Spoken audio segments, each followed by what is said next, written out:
Good afternoon, friends. Myself, Sainath Lambade. Today, we are going to see the new bit in the chapter Control and Coordination. So, today we are going to discuss about human nervous system. We are going to study about the human nervous system. While studying human nervous system, we'll see the basic point. The human nervous system has been divided into two types, that is the central nervous system CNS, and another is the peripheral nervous system. Another one is the peripheral nervous system. In short form, we can say it PNS, and central nervous system we can say it CNS. Again, this central nervous system has been divided into two types, that is the brain and the spinal cord.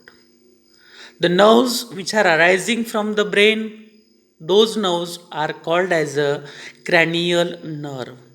And the nerves which are arising from the spinal cord, they are called as the spinal nerves. They are called as the spinal nerves.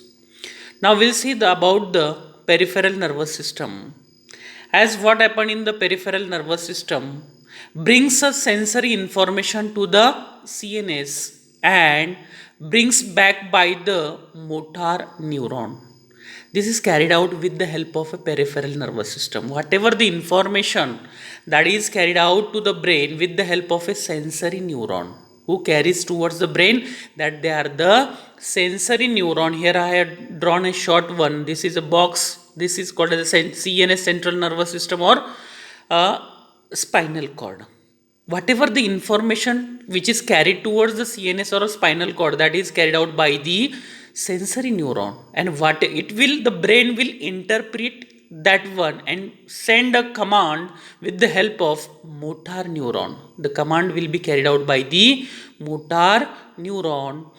Again, this peripheral nervous system has been divided into two types, two nerves, that is the sensory nerve and another one is the motor nerve. Sensory has been again divided into two types, that is the spatial senses and general senses. Spatial senses are some example, that is the sight, that is the seen with our eyes, and that is the sight. They do the that specific work, so they are called as the spatial senses. They will see only about the sight. Taste, which will give the sense of only taste. Olfactory, that is that will give us about the smell. And auditory, that will give us about the listening. Auditory means ears. So these are the some of the spatial senses which are carried out in our body. Special senses, that is a sight, taste, auditory and olfactory. General senses, example touch. If you touch your body at every part, that will give the similar sensation to your CNS. Again, that is the cold, hot and pain. These are the some of the general senses. These are carried out by the sensory nerve. Now we'll see about the motor nerve. Motor nerve will give a command, that will give the command to the two things, that is a voluntary. That is voluntary actions like somatic nerves, somatic nervous system, we can say it is a somatic nervous system. And another one, that is a involuntary, that are the smooth muscles. Involuntary, there are the smooth muscles, or you may say that is a glands. Now this motor nerves, that it carries the both these things, voluntary as well as the involuntary. Voluntary means that will control our somatic nervous system. Whatever the voluntary means, which is under the control of our brain. Movement of your hand, that is done with the help of the voluntary function. The brain is giving command, you are moving from one place to the another place, that is a voluntary. What are the involuntary? Or the involuntary means they are not under the willpower of our brain or under the control of our brain. Such a thing that smooth muscles. So smooth muscles are mainly present or line our visceral organs like your stomach, then whatever your heart, lungs. These are all the all made up of smooth muscles. Whatever the glands which is mainly present in our body, that is the main gland, that is the master gland, pituitary. Then there are the endocrine glands. These are not under the control of brain, so they are called as the involuntary control. Involuntary, that are, so these are also known as a autonomic nervous system. They are also called as a autonomic nervous system, and voluntary, they are called as a somatic nervous system. Voluntary actions are called as a somatic, and involuntary are called as a autonomic nervous system. Autonomic nervous system controls all our visceral organs which are mainly present inside our body. They are called as a visceral organs. Again, this autonomic nervous system are having the presence of two types of neuron, that is a sympathetic and another one is the parasympathetic. Sympathetic, that control that do the work at the stress condition. Sympathetic, when you need some kind of a sympathy, that time this will be doing work. When you are doing flight, you are doing fright or fight. 3F, we are saying that in the short form we are called as a 3F, that is a fight. If you are doing some fighting is carried out, at that time you are in the position of, like in when you do the fighting, at that time you are in the stress condition. Or when you are flight, you are taking off, at that time you are also in the position, or you are in the form of something fright and fright also. When you are seeing some theft or that, you will get frightened at that stress condition. All this will carry the stress condition, and at this stress conditions they are working. They are the sympathetic neurons, sympathetic nervous system, that is connected to our heart also. One is the sympathetic and another one is the parasympathetic. And this parasympathetic works, their work under the, this parasympathetic will work in normal condition. When you are normally, you are seated, you are sleeping, at that time who will work, that is carried out by the parasympathetic nervous system. They release acetylcholine neurotransmitter, and here in the stress conditions that are released, that is adrenaline, that is released here, adrenaline. They work at the stress condition. When you are in the stress form, that time they will be working. At the corner you are seeing the diagram, that is a bigger part of your brain like this, that is a cerebrum. Then below the cerebrum, that is midbrain. Followed by the midbrain, there is a followed by the midbrain, there is having the presence of pons varoli. There is having the presence of pons varoli. There is having the presence of pons. You can write here, that is a pons here. And followed by the pons, there is having the presence of medulla oblongata, and this medulla oblongata is continuous in the form of spinal cord, is formed as a spinal cord. Now we'll see that next one, that is formation of gray and white matter. We're going to see the formation of gray and white matter. As you are seeing the diagram of, this is a diagram of neuron, and this is a body of a neuron that is called as a cyton, and these cytons are having the presence of Nissel's granules, the granules in the cytoplasm that gives a gray color.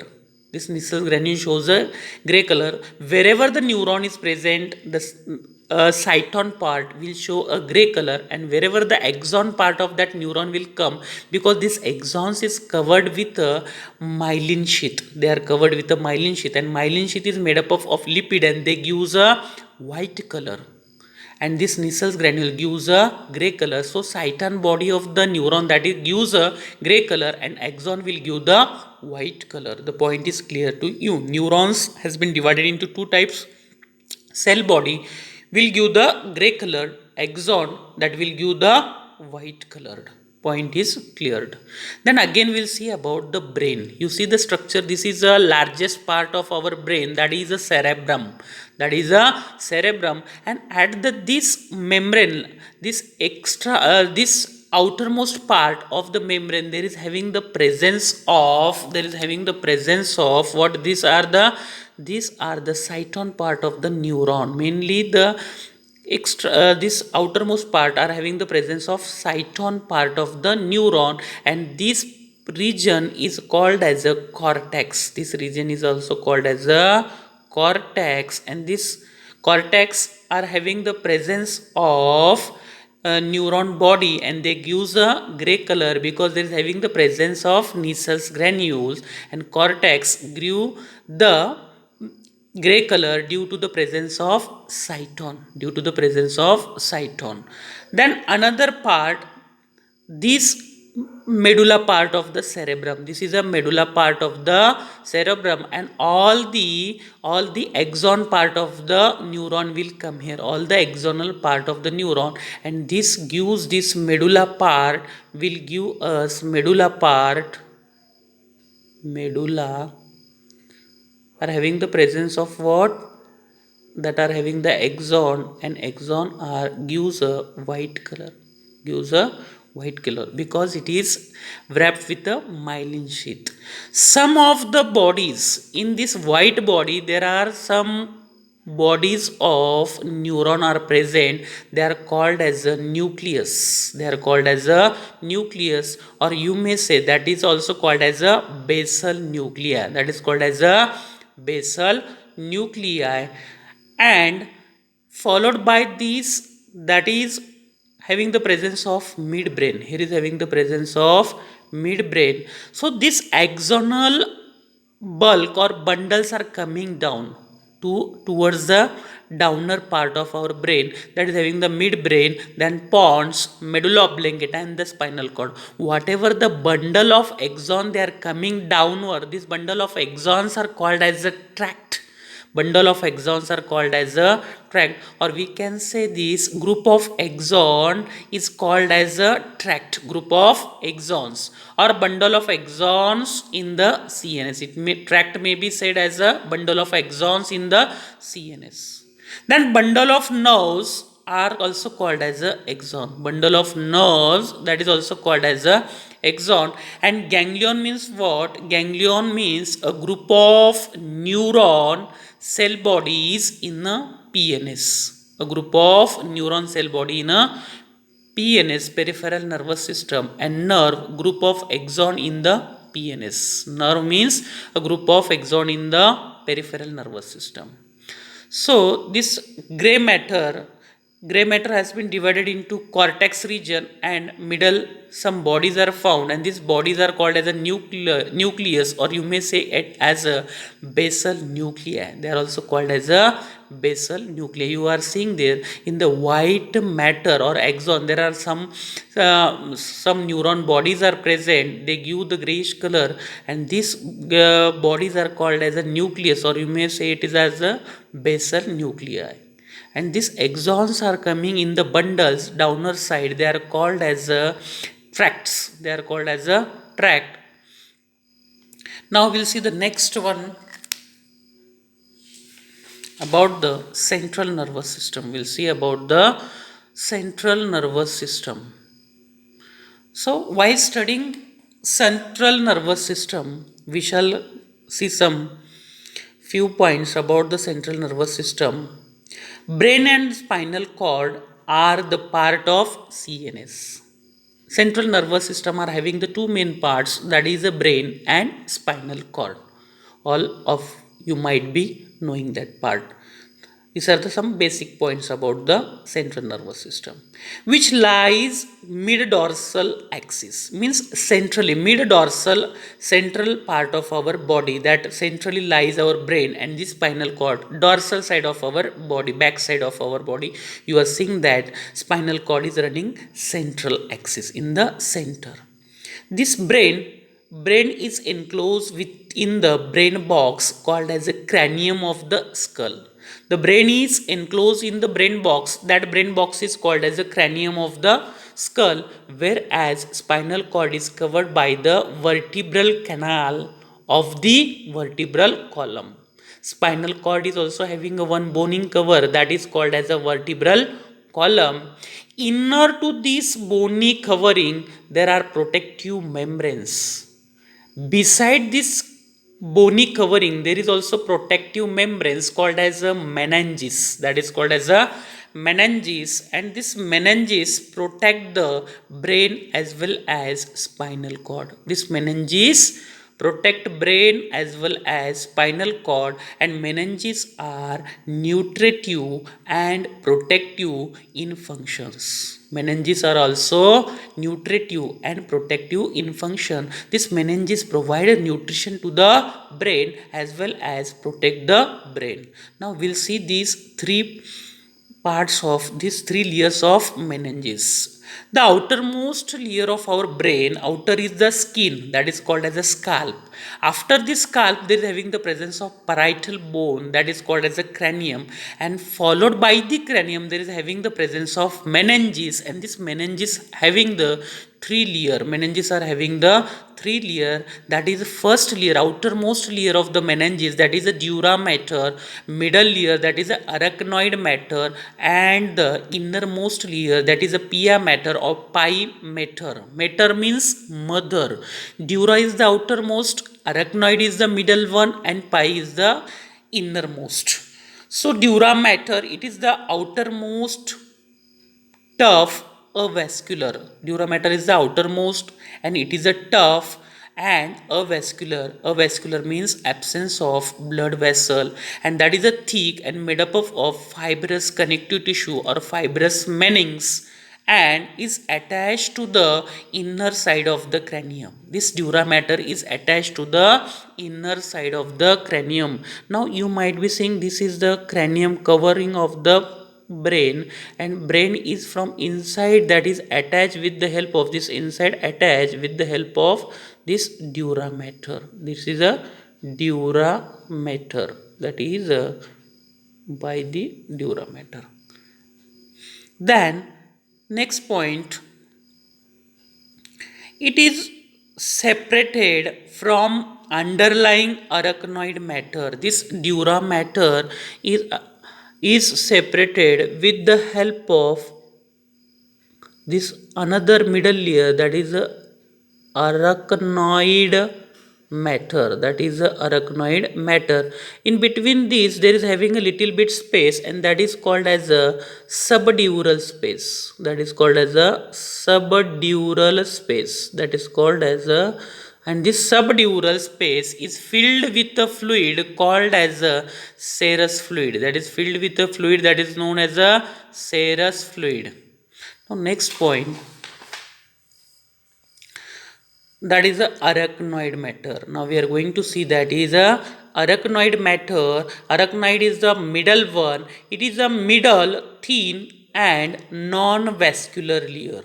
Non-vascular layer of connective tissue. It is made up of connective tissue having a web-like appearance, that shows a spider web-like appearance, arachnoid matter, and it is separated from pi matter below by a narrow subarachnoid space and filled with a fluid called as a cerebrospinal fluid. Means arachnoid matter is separated by the pi from pi matter. There is having the space, that space is called as a subarachnoid space, and this subarachnoid space is filled with a fluid called as a CSF fluid or cerebrospinal fluid. And last, that is the innermost layer, that is the pia mater or pi matter. It is the innermost layer. It is a innermost layer, and it is highly vascular membrane. It is a highly vascular membrane and delicate. It is a delicate म्हणजे नाजूक म्हणता येईल त्याला, and lies close contact with the CNS. Lies a close contact with the CNS, and it has a pain receptors. It is having the presence of pain receptors, and we will see the some meningitis, that is actually disease caused by the bacteria. We will see this meningitis. It is an inflammation of meninges. Inflammation in the meninges. Meninges मध्ये readiness किंवा swelling होणं, तर that is caused by the Neisseria meningitidis. Neisseria meningitidis bacteria, and that is Haemophilus influenza. Haemophilus influenza. Symptoms are vomiting, headache, stiffness of the neck, some of the symptoms of this one. So we'll end our lecture here only, and next point will be discussed in the next lecture. Thank you.